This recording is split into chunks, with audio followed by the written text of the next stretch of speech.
It's been 2,000 years since Jesus lived and died here in the Bible land. That's a long time, and many changes have taken place. Cities where Jesus lived and preached are now buried under the debris of the ages. One of the values of archaeology is to locate these sites, excavate them, and allow us to stand again where Jesus once stood. Let's begin with his birth. We know that he was born here in Bethlehem, but where in Bethlehem? Justin Martyr in the 2nd century wrote about the cave where Jesus had been born, a cave that had once served as the stable under an inn. Queen Helena came here in the 4th century. She ordered a church to be built over the cave. The cave is still here, and archaeologists have found part of the mosaic floor of that original church. These mosaics are 1,600 years old, and they show us something of the beauty of that first great church built on this site.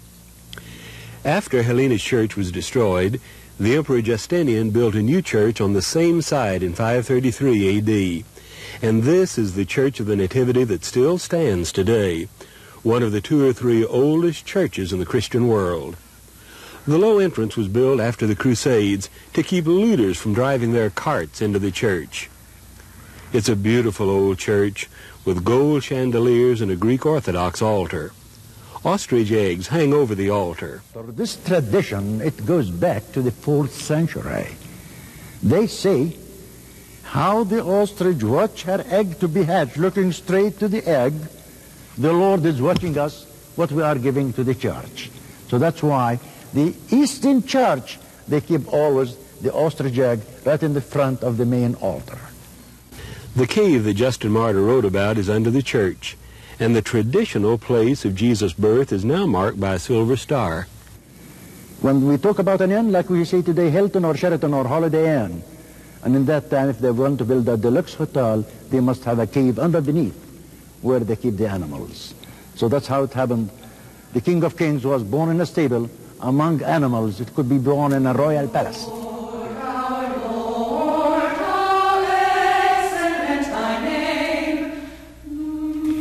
Jesus grew up in Nazareth, but when he began his public ministry, he went to Capernaum in the area around the Sea of Galilee.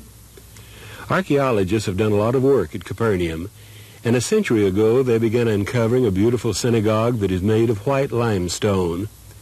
The native stone around Capernaum is black basalt, and that's what the people used to build their houses. So the limestone for the synagogue had to be brought in from somewhere else, and it stood in sharp contrast with the black houses around it. The synagogue is 70 feet long, and it's decorated with beautiful columns. The seating was on stone benches around the walls. This decoration, carved in stone, may be a picture of the Ark of the Covenant as some artist envisioned it. Scholars now think that this synagogue was built in the 3rd or 4th century, so it was not there in Jesus' day. However, archaeologists have recently found the foundations of an earlier synagogue that stood on the same site. Notice the black stone. This was probably the foundation of the synagogue where Jesus taught so often. 100 yards east of the synagogue, archaeologists have recently been at work using American college students, and they have uncovered many more buildings from 1st century Capernaum. John Wilson and Basilius Sepharis describe their work. What, in your estimation, is the greatest value of what we've done here on this site? Well, in this side, though we didn't discover a magnificent synagogue and the churches, but we discovered the houses, the streets, and the public buildings which were here during Jesus' time, during the Roman period. These excavations have shown that Capernaum was a larger and more important city than scholars had realized. And they have shown that there was a strong Roman presence here, as evidenced by the discovery of a large Roman bath only a few yards from the Sea of Galilee. The most exciting discovery in these new excavations was gold, the largest hoard of ancient gold coins ever found in Israel. It's hard to tell you what kind of excitement develops on a site like this when gold is discovered. 282 gold dinars, lots of gold. So yeah, 22 carats, pure gold. But we should, I think we should stress that archaeology is not hunting for treasure, right? No. Actually, I mean, it was a gift given to us, but actually archaeologists are not treasure hunters. People say, did you find anything? Well, we found the history of an ancient people. That's what we were looking for. But once in a while, it's sort of fun to find a treasure, too, and that's what we did here.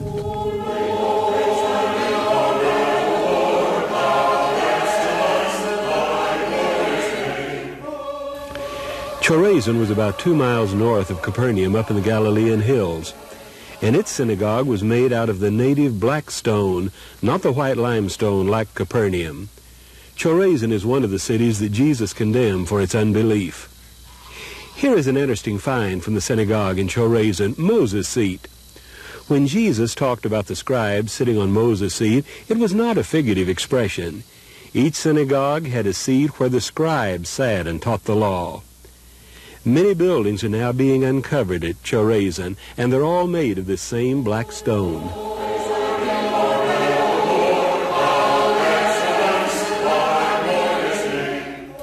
Archaeology has often been of great value in locating sites connected with the life of Jesus. As early as the 3rd century, Christians believed that one of Jesus' miracles, sending the evil spirits into the herd of swine, happened here at Cursey on the northeast shore of the Sea of Galilee. Then in the 5th or 6th century, a great church was built on this site. That church was destroyed, forgotten, until 1970, when it was discovered by accident. They were building a new road through here and uncovered the ruins of that church. Basilius Sepphoris excavated the church, and he tells us about it. And only after 3 months of excavations, a unique discovery was found there, an enormous early Christian basilica from the 5th, 6th centuries AD, set up in the middle of a big and large monastery. Now, the topography of the place and the site makes it the site of the swine miracle, and there is no doubt about it. I mean, archaeology does not prove that the miracle took place, but it says that Christians from the 5th century saw in that place the place of the miracle. There are large sections of the mosaic floor of the church that are still intact. The mosaics have a geometric design with the flowers and birds of the region. Up on the hillside above the church, there is an ancient tower built over a large boulder 22 feet high, and the early Christians believed that this was the exact spot where the miracle took place.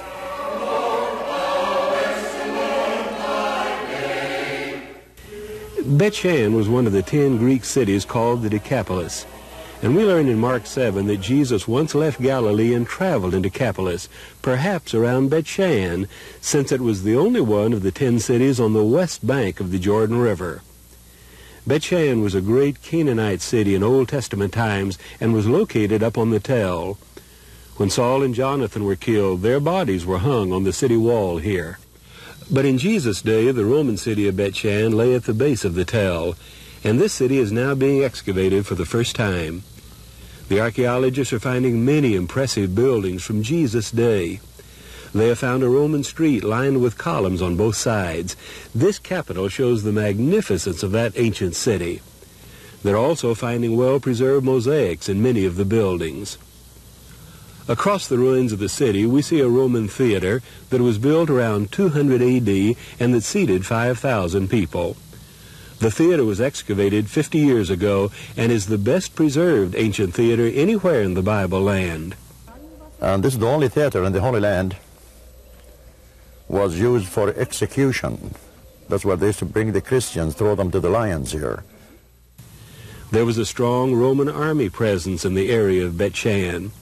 They're now uncovering a large Roman bath with a typical caldarium or hot room. The little columns made of brick supported a floor, and hot air was forced up around these columns into the bath. The Roman 6th Legion had a camp just south of Bethshan, and 10 years ago a bronze bust of the Emperor Hadrian was found in this camp. Hadrian was the emperor who destroyed Jerusalem the second time in 132 AD and provoked the Bar Kokhba rebellion. This is one of the most beautiful busts of an emperor ever found. Notice the breastplate with the mythological battle. As Jesus went through Decapolis in the Galilee, he walked on Roman roads that were marked with Roman mileposts. During the Roman period, the Romans put milestones on all the major highways that they built. And here a few have survived from the Roman period. This one is still legible. It has the Caesarea mentioned here on top, Jerusalem below it, and other ancient cities of the Near East. As Jesus and his disciples traveled over the land, they would have passed many milestones like these, each one a reminder of the Roman control of their land. One time, as they were traveling through Samaria, they came to the valley between Ebal and Gerizim, and they stopped at Jacob's well. This is Jacob's well. This well was here in the days of Jesus, perhaps in the days of Jacob, 1,500 years earlier. One time, Jesus and his disciples left Jerusalem, came through Samaria, arrived here about noon. Jesus sat down at this well. The disciples went into town to find something to eat.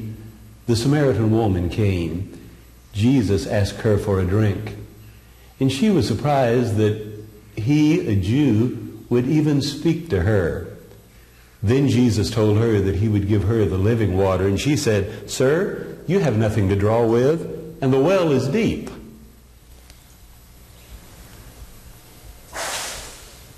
And it still is. And it was here that Jesus said to that woman, "God is spirit, and they that worship him must worship in spirit and in truth."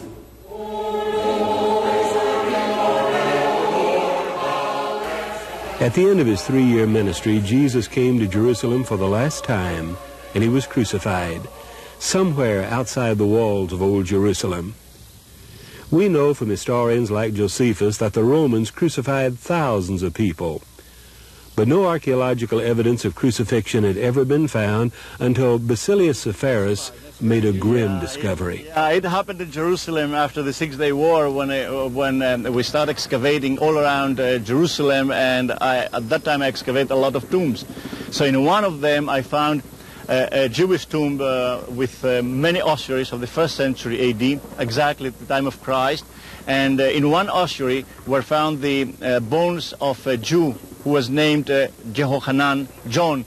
And his ankles, both his ankles, were pierced by an iron nail of 15 centimeters long. And after the examination of the bones, it was found that this poor person was crucified. And it was for the first time that we do have a real archaeological evidence showing how people were crucified and actually crucified. But from the time of Jesus, we had no archaeological evidence, and it came just in time. And what about the new tomb of Joseph of Arimathea, where Jesus was buried? Have archaeologists found it? The Church of the Holy Sepulchre probably stands on the site of that tomb. What we can know for sure is that the Emperor Constantine built a great church on this site in the 4th century, and there are remains of that basilica in the present Crusader church.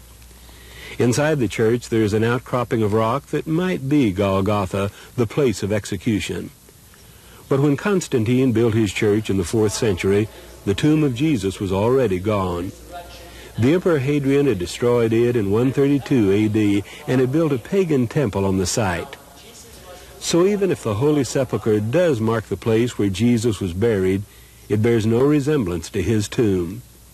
And with 6 rival churches fighting over who will control the site, a Catholic archaeologist has written, "The empty who come to be filled will leave desolate." Dark and gloomy, the church is probably an authentic site that is covered over with 1,500 years of Christian devotion and superstition. And it does little to bring the Bible to life. Many visitors to Jerusalem find the Garden Tomb far more impressive than the Church of the Holy Sepulchre. It's an ancient tomb just north of the Damascus Gate, and when we see this tomb still set in a garden, the gospel story of the resurrection comes alive. William White explains. We do not claim that this is the tomb where the Lord Jesus was buried, but as a visual aid of the Easter story, I believe it's a meaningful place. We at the Garden Tomb are reticent about being too dogmatic, because some people tend to oversimplify the problems of discovering New Testament sites in Jerusalem. For us, the person must always be more important than the place, because the Saviour is more important than the site. The Gospel of John says that Jesus' tomb was in a garden, and the garden tomb shows us what an ancient tomb set in a garden was like. They have found an ancient wine press at the garden tomb, and this shows that there was a garden or a vineyard near the tomb. It is an authentic ancient tomb cut into the solid rock, a Jewish tomb that goes back to the time of the 1st century, and notice the stone trough along in front of the tomb, where a large circular stone would have rolled back and forth to seal this tomb. The large stone here at the garden tomb is gone. But just west of Old Jerusalem there's another tomb. It has 4 large rooms underground, and it was probably built by Herod the Great for his family. And here, the large rolling stone is still in place. When we see the size and weight of this stone, the New Testament story comes alive, and we can feel the concern of the women who can roll the stone away. The garden tomb takes us back to the New Testament and to the women that came to the tomb and found it empty. It gives us a picture of what the tomb of Jesus was like, and it renews our faith in a living Jesus. And let's remember that archaeology has identified many authentic sites connected with the life of Jesus, and this makes his life and ministry real to us. But let's remember that the ultimate truths of Christianity are beyond the reach of archaeology. There's no way that archaeology could ever prove that he was God or that he was raised from the dead. Even if the real tomb of Jesus could be found just like it was the day he was laid there, it would be empty.